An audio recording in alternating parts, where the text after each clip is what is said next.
Welcome back, everybody, to another episode of the Av Files Side Quest.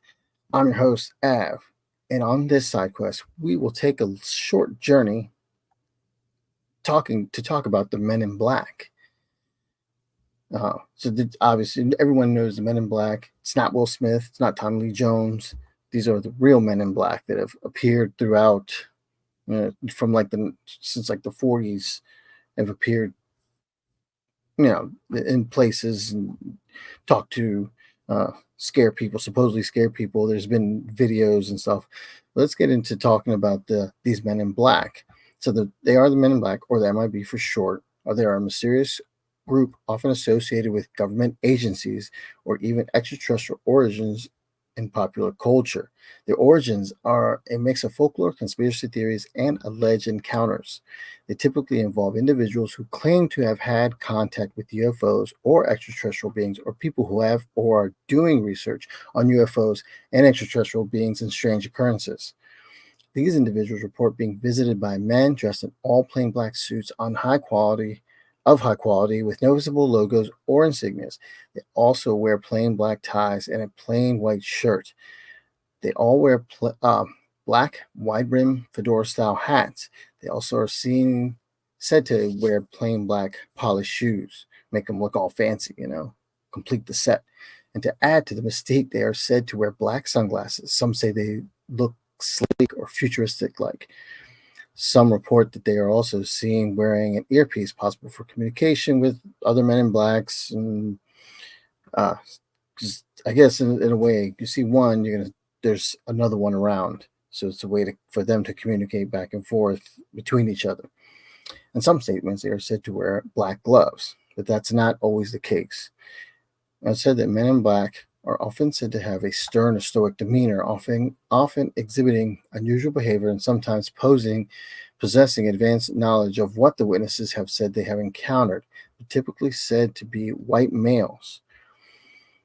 But all are clean cut, well groomed, and have no facial hair.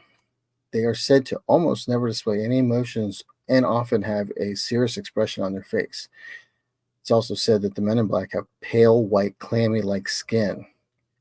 One of the most early encounters of the Men in Black occurred in 1947, where a man named Harold Dahl was out on his boat when he claimed to have an encounter with 6 UFOs. He described them as donut shaped objects.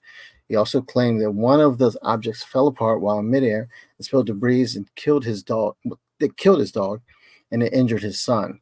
He said that he took photos of the debris, but that's when Men in Black paid him a visit at his home.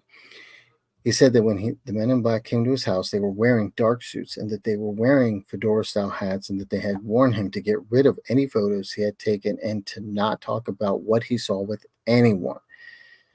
In the mid-1950s, there was a man named Albert K. Bender, a ufologist, the founder of the Internal Flying Saucer Bureau, or IFSPA. That's kind of like the names for the name of the bureau is pretty cool. IFSPA. They could have probably found a better acronym for it.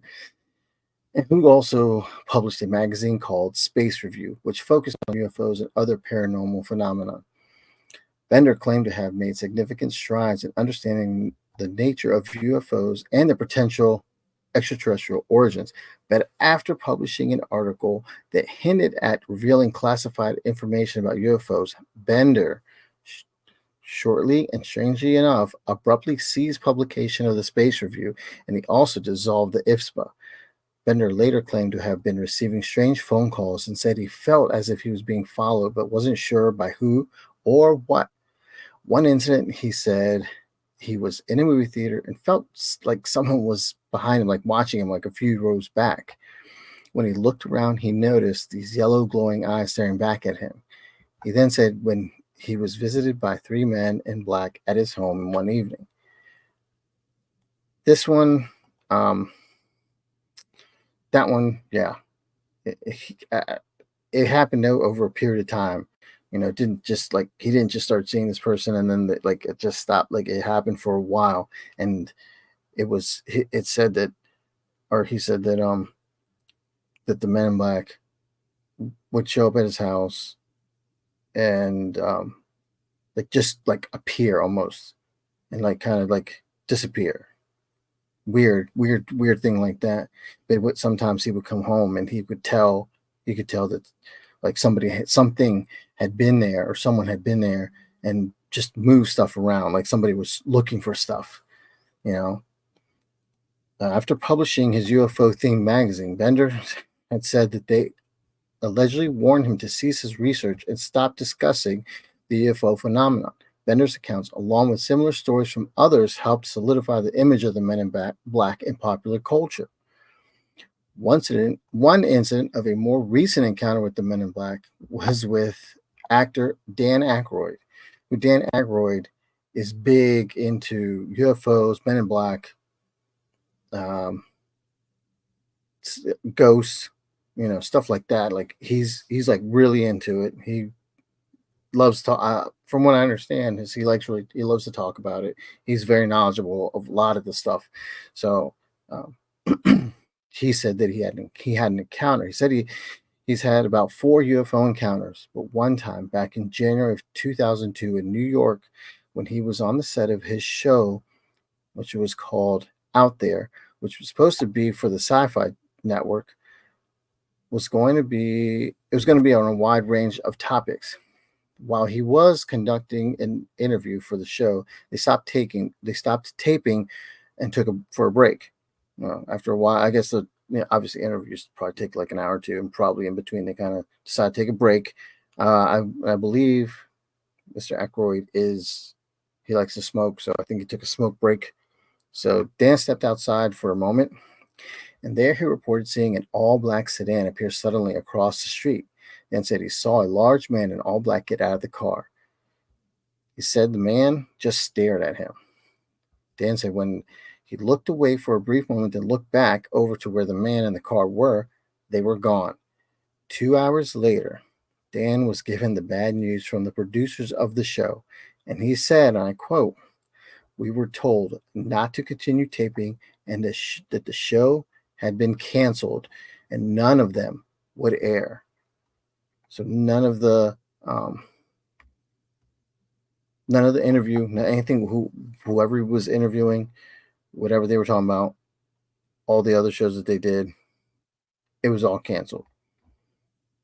Um, so yeah, that was like a strange thing that happened. But there's so many more incidents of Men in Black going around. There's video of Men in Black. There was one that was kind of odd.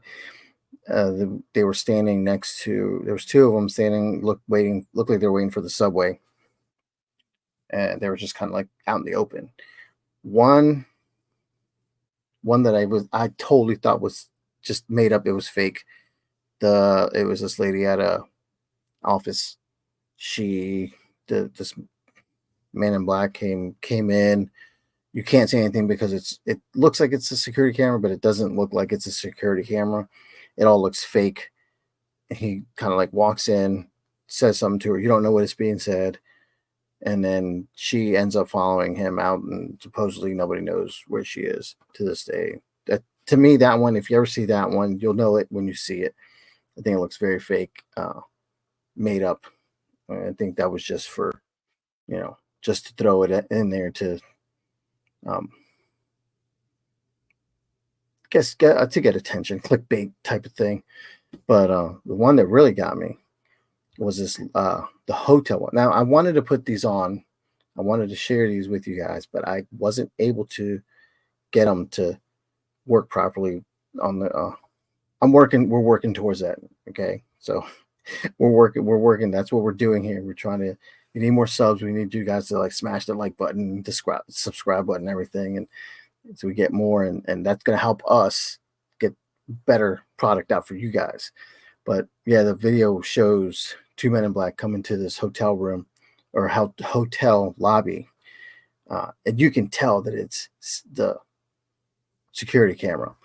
There's no audio, but you see these 2 Men in Black. They like walk in through the front door, but you only see them walk through the front door. You don't see them go to the counter, but it looks like a legit hotel, and they said they went in there and they kind of were rude to the manager, or one of the ladies working there, somebody else, and asked about someone who was staying there. And then after a few minutes, they left. But yeah, it was that one. That one to me would be like a real Men in Black encounter. And if you can go on YouTube and find it and watch that one, like that one to me looks like it's legit as it could get. Some of the other ones are like, but there's pictures of them out there too. But yeah, what do you guys think about this? These Men in Black, like, you think that's like a way for the government maybe to throw us off the trail of UFOs, or maybe scare people from doing research? Maybe if you get too close to something, these guys come out there to kind of throw you off and get you scared so you don't find out the truth. It's just all bullshit. Who knows? We're just asking questions. That's all we're doing. So, and we appreciate all the subscribers that we have, because we've gotten a few over the last couple weeks. So we've had new ones. Thank you guys for joining us on this journey, for trying to figure out answers, which we have zero. We don't have any, but we're trying. And we're, marching on to those 100 subscribers. Love it. But don't forget, please leave a comment, like it, share it, subscribe, do whatever you got to do. Go to work and take everybody's phone and so tell them to subscribe. Anyway, but thank you guys. This is just a little quick side quest episode. Daniel will be back with more of his side quest episodes, and we have a good we got something coming for you guys for the next podcast. That's brewing. We got that on the way. But thank you guys for joining me. Hope you guys enjoyed it. And yeah, just ask questions in the comments, man. Leave what you think. Bullshit or no? Let me know. All right, guys. Have a good one. Peace.